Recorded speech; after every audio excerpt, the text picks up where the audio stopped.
কিছু কিছু মানুষ আছে তারা মসজিদে আসে আল্লাহ তাআলা ইবাদত করার জন্য, নামাজ পড়ার জন্য মসজিদে আসে, কিন্তু তারা আসে ঠিক আছে, তারা নামাজের 4-5 মিনিট আগে আসে, আইসা তারা দেখে সামনে কাতারে জায়গা নেই, সামনে কাতারে মানুষ আগে আইসা জায়গা নিয়ে গেছে, কিন্তু তারা সামনে কাতারে বসতে হবে, মানুষের ঠেল্লা পিছ থেকে একদম ঠেল্লা যায় সামনে কাতারে বসে।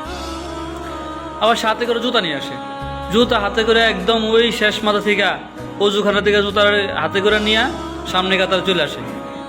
মানুষের নাকে সামনে দিয়া যায়, মাথায় লাগে না কই লাগে, মানুষ শরীর লাগে না কই লাগে, জুতা বাড়ি বুড়ি লাগায়া সামনে কাতারে যায় নামাজ পড়তে যায়। সে একজন নামাজি হয়ে গেছে, সামনে কাতারে যায় নামাজ পড়বো। কে আপনার বলছে নাকি মিয়া হুজুরে যে আপনি ঠেলিয়া মানুষের সামনে কাতারে যায় নামাজ পড়তে হইব? আপনি যেই জায়গায় জায়গা আছে সে জায়গায় আপনি নামাজ পড়তে দাঁড়ায় যান, সেই জায়গায় আপনি বসেন, আপনি যান, আপনি সামনে কাতারে নামাজ পড়তে ইচ্ছা আপনার, আপনি তাড়াতাড়ি আসেন, তাড়াতাড়ি এসে আপনি সামনে কাতারে জায়গা নেন। আবার সাথে করে জুতা নিয়ে আসে। কেন ভাই?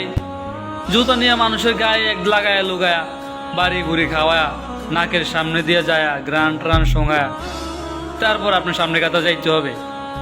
হুজুর তো কখনো বলে নাই।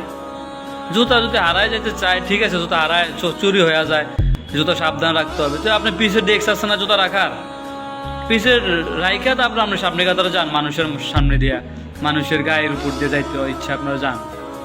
আপনি আসছেন ন্যাক আমল করার জন্য, আপনার নামাজ পড়বেন, আপনি সিজদা দিবেন, আপনি সব হবে। তা আপনি আইসা যদি ন্যাক আমলের জায়গায় যদি আপনি এটা সেটা কি আপনি তো আরো গুনার বাকি হবে, মানুষের কষ্ট দিয়ে আপনি কি ন্যাক আমল করলে হবে?